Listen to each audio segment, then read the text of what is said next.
verdad es que es una bendición, pero súper bien nos viene. Y muchísimas gracias a la gente que han traído esto. Le agradezco de todo corazón.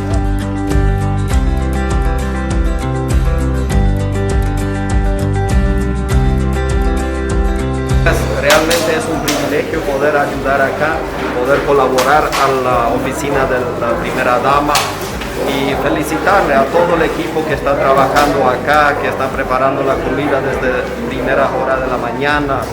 Es un trabajo en equipo y realmente es un privilegio poder ser parte.